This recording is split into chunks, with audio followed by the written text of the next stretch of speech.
पुष्टिवर्धनम् उर्वारुकविभवन्धनान् मृत्योक्षीयमामृतात् यो रुद्रो अग्नव्यो अप्सुय ओषधीषु यो रुद्रो विश्वा भुवना विवेश तस्मै रुद्राय नमो अस्तु तमुष्टु हि यस्विषुः सुधं वायो विश्वस्य क्षयति भेषजस्य यक्ष्मा आमहे मनसाय रुद्रं नमो भित्तेवमसुरं दुवस्य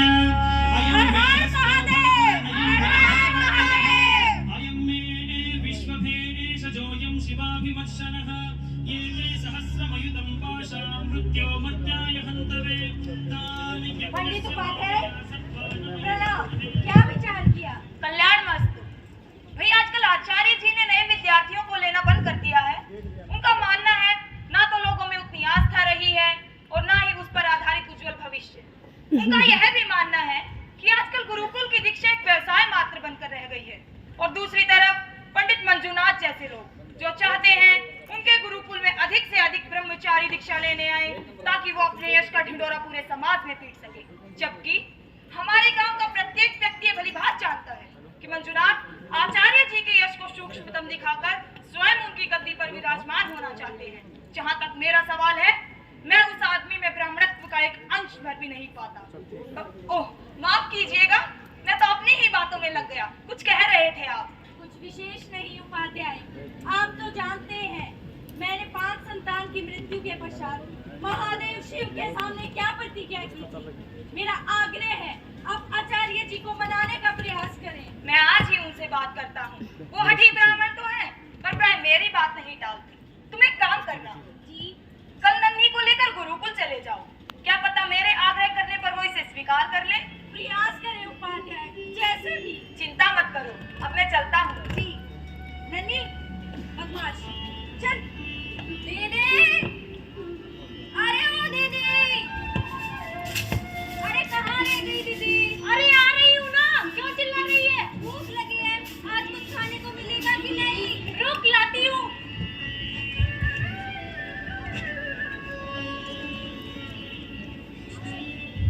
ले।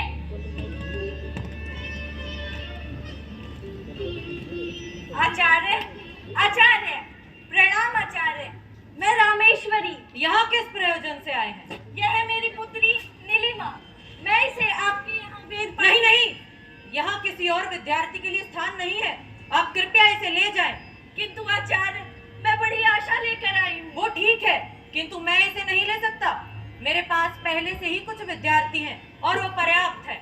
मुझे 2 शब्द कहने की अनुमति दीजिए आचार्य। कहिए।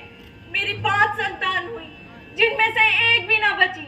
तब मैंने संकल्प लिया, यदि मुझे संतान प्राप्ति हुई तो मैं उसे वेद पाठी बनाऊंगी, प्रभु कार्य के लिए समर्पित करूंगी। इसे अस्वीकार मत कीजिए। यहाँ आओ पुत्री। तुम्हारा क्या नाम है? नीलिमा। अम्ब अभिवाद है, वो अभिवाद है, भी अभिवाद है। अति सुंदर नाम है। तुम्हें घर में किस नाम से पुकारते हैं? नन्ही। तुम्हारी बालिका होनहार प्रतीत होती है। क्या तुम इसे सच में वेद पाठी बनाना चाहती हो? जी आचार्य। मेरी एक बात मानोगी? आपकी आज्ञा शिरोधारी आचार्य। अभी इसी समय बिना एक पल का विलंब किए अपने घर की ओर प्रस्थान करो। माँ, मर जाओ। माँ सोचो तो 4 दिन बालिका के साथ रहो। समय नष्ट ना करो बालिका। इस बालक की दीक्षा तो उसी समय प्रारंभ हो गई थी जब ये मेरे पास आई थी। बालक के क्रंदन के स्वर तुम्हारे कानों में पड़ेंगे, लेकिन तुम नहीं लौटोगी। मुंह छोड़ो बालिका। बालक का कल्याण चाहती हो तो इसी समय यहाँ से चली जाओ। मत जाओ माँ, मुझे छोड़ कर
छोटी है, क्यों ना हम इसे गुरुकुल की जगह घर पर ही रहकर दीक्षा दी।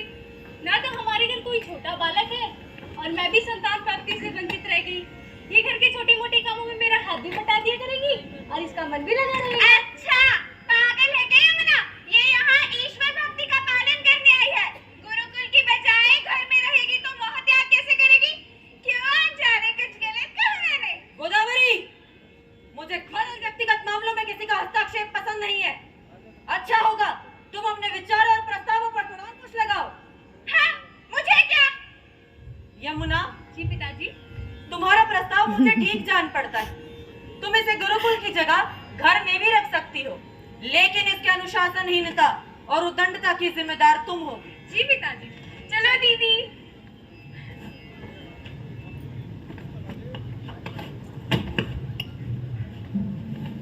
प्रणाम आचार्य। प्रणाम मास्टर। कहिए, कोई नई जिज्ञासा लेकर आए हैं या कोई रोचक प्रसंग? नहीं आचार्य, नया कुछ नहीं, वही सर्प और रज्जु वाला दृष्टांत। सर्प और रज्जू प्रसंग बहुत प्राचीन है मास्टर। इंद्रियों का भ्रम, माया का खेल। यमुना, जी पिताजी। जरा पानी तो ले आना। आचार्य, मैं लाता हूँ पानी। कल नदी पार तुम मुझसे मिलने क्यों नहीं आई यमुना? पता है कितनी प्रतीक्षा करनी पड़ी मुझे। कैसे आती? पिताजी और घर के साथ साथ गौशाला की भी जिम्मेदारी मुझ पर है और पिताजी के रहते घर से निकलना बहुत मुश्किल है। इतने निर्दयी मत बनो यमुना। कब समझोगे मेरे मास्टर, क्षमा कीजिए आचार्य, मुझे आवश्यक पहले याद आ गया। मैं फिर आता हूँ। आचार्य, आचार्य, आचार्य, मेरी माँ, मेरी माँ, मेरी माँ,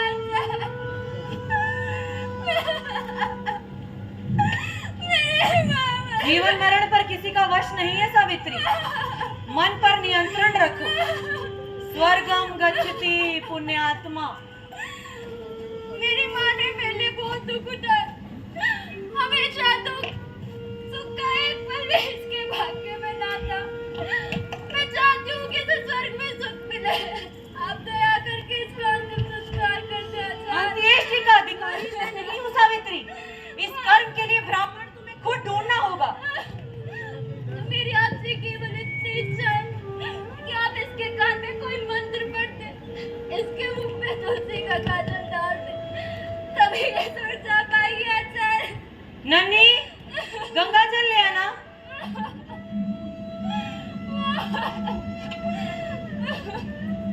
लो सावित्री।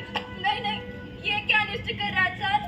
मैं गंगा जल नहीं छू सकती। सावित्री, जिस तरह तुम अपनी रूढ़ियों से बंधी हुई हो, उसी तरह मैं भी कुछ चीजों से बंधा हुआ हूँ। आप बड़े हैं, ब्राह्मण हैं, विद्वान हैं। मेरी आपसे केवल इतनी इच्छा है कि आप इसके कान में कोई मंत्र पढ़ दे, इसके मुख में तुलसी गंगा जल डाल दे आचार्य। जय श्री महादेव की इच्छा।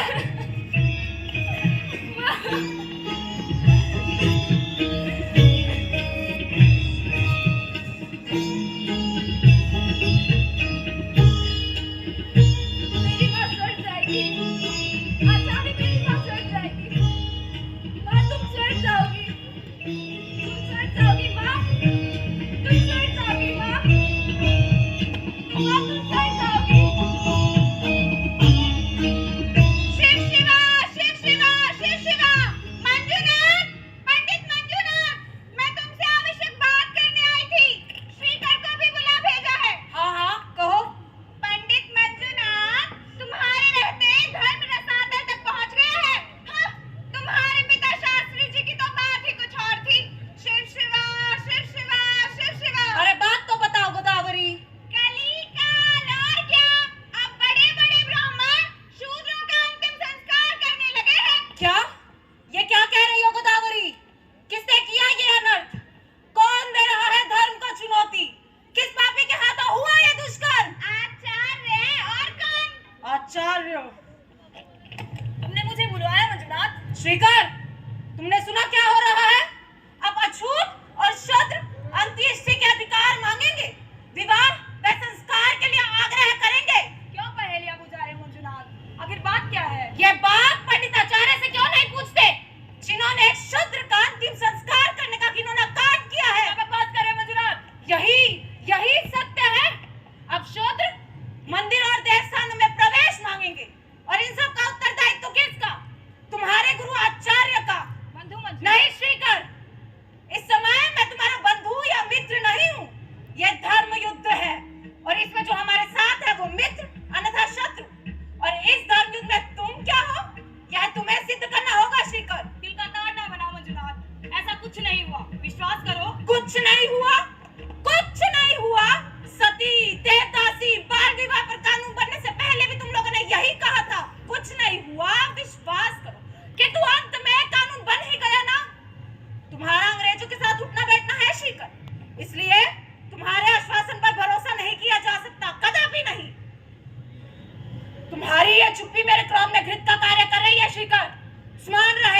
जाने को। किंतु आचार्य, एक शूद्र की अंत्येष्टि। श्रीकर, मैंने जो कुछ किया एक मृतक की मुक्ति के लिए नहीं, बल्कि एक जीवित व्यक्ति के मन की शांति के लिए किया। अगर मैं ऐसा ना करता तो सावित्री टूटकर बिखर जाती। ये शास्त्रों में है या नहीं, मैं इस बारे में बहस नहीं करना चाहता। किंतु मंजुनाथ को तुम और मैं भली भांति जानते हैं श्रीकर। उसे अवसर भर चाहिए मेरी व मेरे निर्णयों की आलोचना करने के लिए। मेरी अंतरात्मा ने कहा तो मैंने अंतिम संस्कार कर दिया। किंतु आचार्य, ये हमारे शास्त्रों के विरुद्ध है। ये शास्त्रों की बात कर रहे हो तुम वत्स? ना कोई ऐसा शास्त्र मैंने पढ़ा है, ना ही तुम्हें पढ़ाया है। किंतु आचार्य, ये हमारी रूढ़ियों के खिलाफ है। रूढ़ियां और परंपराएं हम तुम स्वयं बनाते हैं वत्स। रूढ़ियां शाश्वत सत्य नहीं होती। कालांतर में जब भी परंपराएं बोझिल हुई हैं, हमने और तुमने उसे स्वयं काट फेंका है। क्या समय के साथ हमने अपना रहन सहन नहीं बदला, वेशभूषाएं नहीं बदली?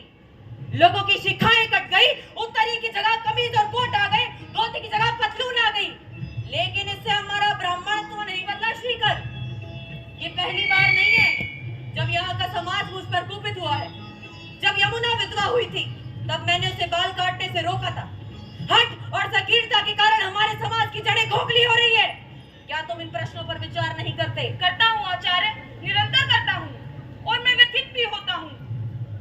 क्षमा करें आचार्य, मंजुनाथ की बातें सुनकर मैं आपके निर्णय और चेतना पर प्रश्न कर बैठा हूँ, जबकि मैं यह भली बात जानता हूँ कि मंजुनाथ आपका कितना बड़ा आलोचक है और आपके स्थान पर आने के लिए वो कुछ भी कर सकता है। प्रश्न उठना या उठाना अच्छा संकेत है श्रीकर। मैं जानता हूँ जब मैं नहीं रहूंगा तो मेरी वाणी तुम बोलोगे। अच्छा सुनो, पंडित विक्रमजीत ने मुझे अपने यहाँ यज्ञ का भार सौंपा। तुम गुरुकुल आकर नन्ही को पढ़ा जाना, नित्य कर्म और अग्नि कर्म कराना। जैसी आपकी आज्ञा आचार्य, मैं अवश्य आऊंगा। आयुष्मान भव। यमुना आई पिताजी। अच्छा सुनो जी। मैं कुछ दिनों के लिए बाहर जा रहा हूँ। तुम गुरुकुल का और घर का ख्याल रखना। बच्चों को नदी किनारे नहाने मत जाने देना।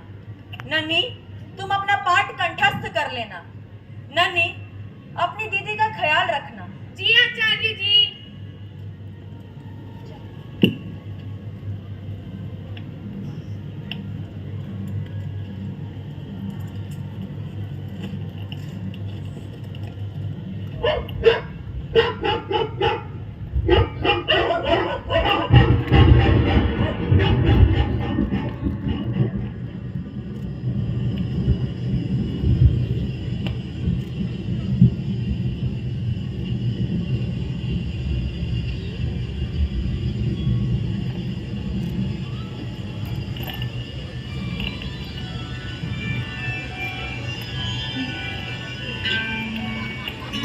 पीछे देखो ना।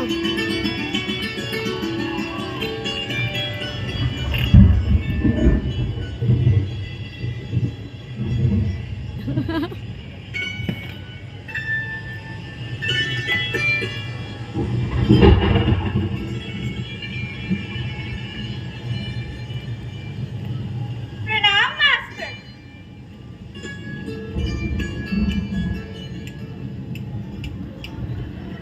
इतने दिन बीत गए दीदी, आचार्य जी आए नहीं। आ जाएंगे नन्ही। तुम अपना पाठ कंठस्थ करो। जी दीदी। क्या हुआ दीदी? नन्ही, मंदिर के पास वाले पेड़ से इमलियां ले आ। ये बड़ा कच्चा हो रहा है। जी दीदी, अभी गई अभी आई। पेट इमली। रुक रे नन्ही, किधर जा रही है? दीदी के लिए इमली लाने। क्यों, क्या करेगी वो इमली का? उन्हें उल्टी आती है ना, कह रही थी जी बड़ा कच्चा हो रहा है। रात में तो पेट भी दर्द था, अब मैं जाऊं बुआ? पेट इमली। तो अब मैं समझी, आचार्य की अनुपस्थिति में ये मास्टर यहाँ कौन सा ज्ञान देने आता है? शिव शिव शिव शिव। इसका मतलब यमुना पेट से है। कलिकाल अनर्थ, घोर अनर्थ। अरे अब क्या अनर्थ हो गया गोदावरी? आचार्य की विधवा बेटी यमुना पेट से है। क्या?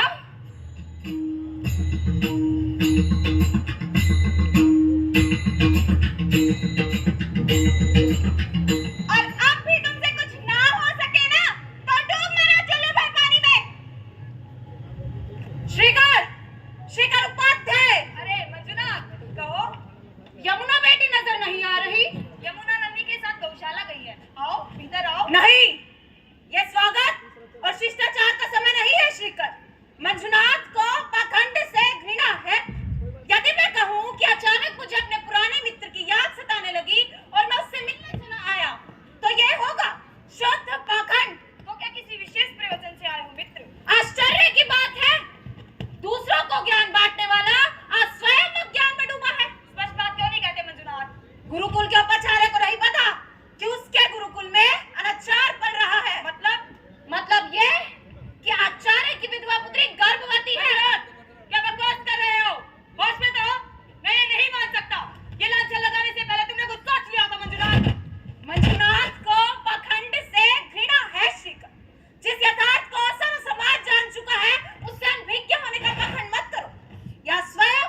नहीं कर सकती, मैं नहीं मानता। और फिर इस बात का क्या प्रमाण है लोगों के पास? क्या प्रमाण है तुम्हारे और तुम्हारे समाज के पास? चक्षम किम प्रमाणम, चक्षम किम प्रमाणम। तुम्हारी गुरुपुत्री के पेट में पलने वाला अंकुर कब तक छुपाएगी पेट को? उसके बाद भी तुम्हें प्रमाण चाहिए? शिखा, मैं ये जानना चाहता हूँ कि तुम कब तक इस व्यभिचार और अनाचार के केंद्र से जुड़े रहोगे? कब तक? सुरा पंडित, तुम्हारा गुरुकुल भंग हो रहा है, वहां से सभी को हटाए जाने के प्रबंध किए जा रहे हैं। उसके बाद भी मुझे तो तुम्हारी यह दुविधा समझ में नहीं आती। अनिश्चय, अनिश्चय, अनिश्चय, यही अनिश्चय है तुम्हारी नियति, यही है तुम्हारा अभिशाप। जागो श्रीकर, जागो।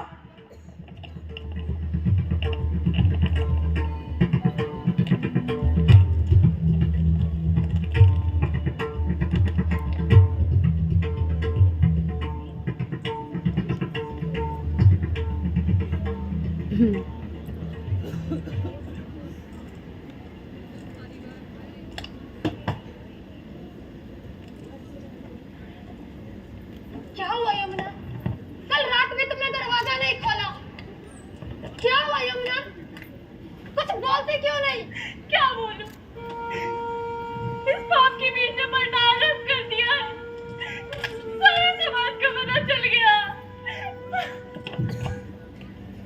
दुखी मत हो यमुना, सब ठीक होगा। ठीक होगा?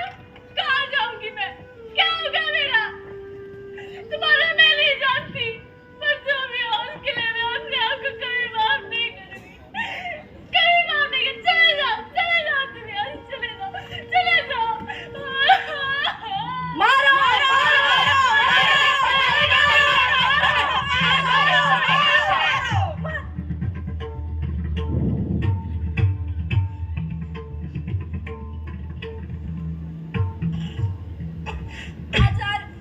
आचार्य, मैंने दीदी को जंगल से बचाया, नाग से बचाया, पर ब्राह्मण से ना बचा सकी। प्रेतों और देवताओं से मैं नहीं डरती, पर ब्राह्मण क्या बताऊं, मास्टर ने कपट किया और छोड़कर भाग गया उसको। दीदी भी बनाने कहाँ चली गई, मैं लाती हूँ। नहीं सावित्री, अब वो इस घर में नहीं आएगी।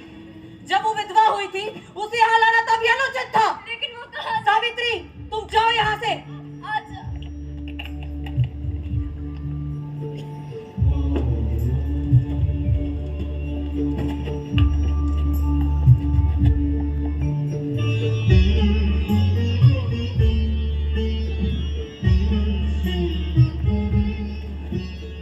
आओ, आओ मित्र शेखर, आओ। मुझे यहाँ क्यों बुलाया गया है?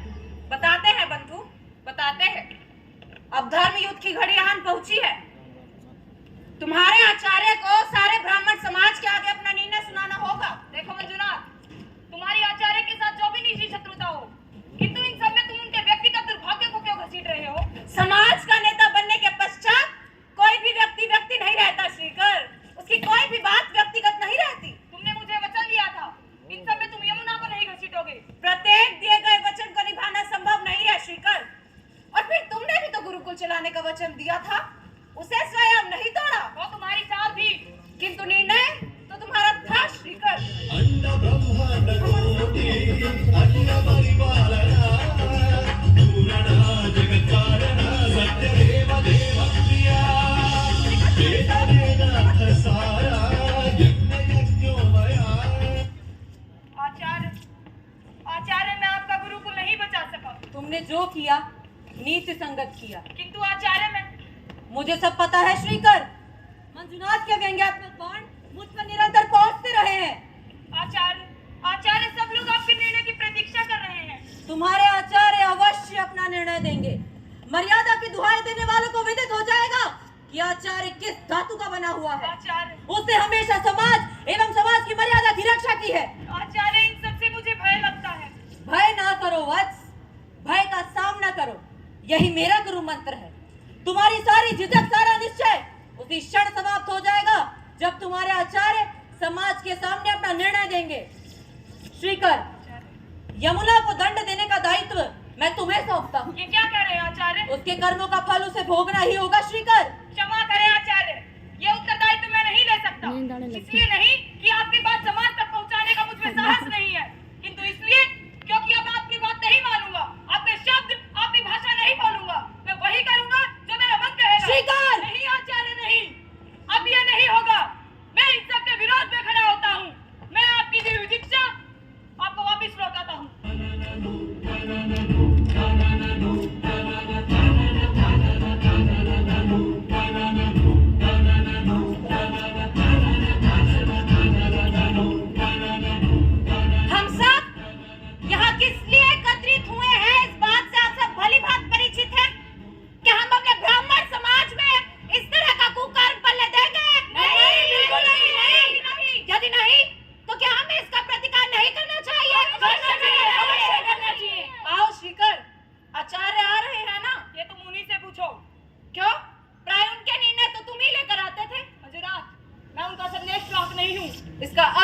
तुम हमारे साथ हो।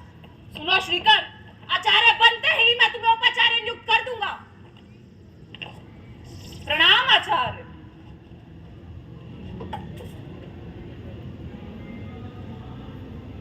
मैं जानता हूं कि आप सब क्या सुनने के लिए आतुर हैं।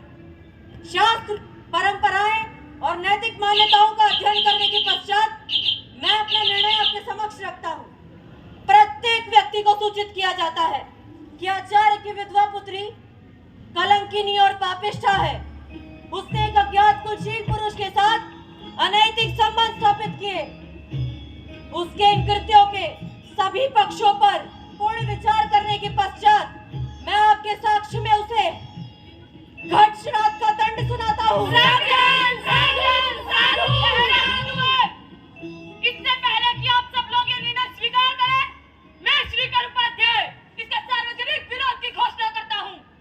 यह धर्म नहीं है, व्यक्तिगत सिद्धांतों की रणनीति में एक असहाय नारी की बलि है। धर्म वो नहीं जिसकी घोषणा यहाँ बैठकर आचार्य कर रहे हैं। धर्म है क्षमा, उदारता, सहनशीलता और आज इस सभा में आचार्य के हाथों उसी की हत्या की जा रही है।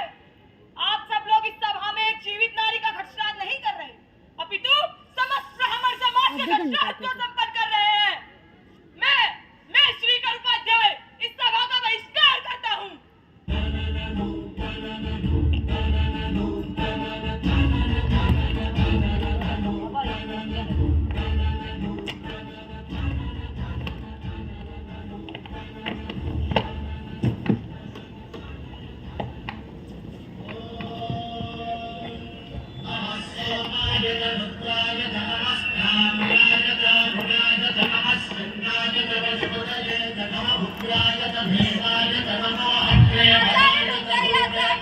आचार्य रुक जाइए, क्या कर रहे हैं आचार्य? रुक जाइए, ये कहाँ जाएगी आचार्य? उसका प्रारंभ। लेकिन आपकी पुत्री आचार्य। कौन पुत्री, कौन पिता? न दाता, न माता, न बंधु, न दाता, न पुत्र, न पुत्री। ए पंडित, ये श्लोक सावित्री का मत सुनाना।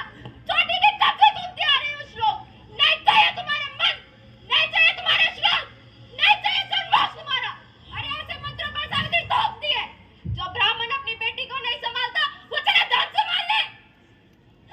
आचार्य रुक जाइए, आचार्य रुक जाइए, आचार्य रुक जाइए, आचार्य रुक जाइए। क्यों माया निश्चला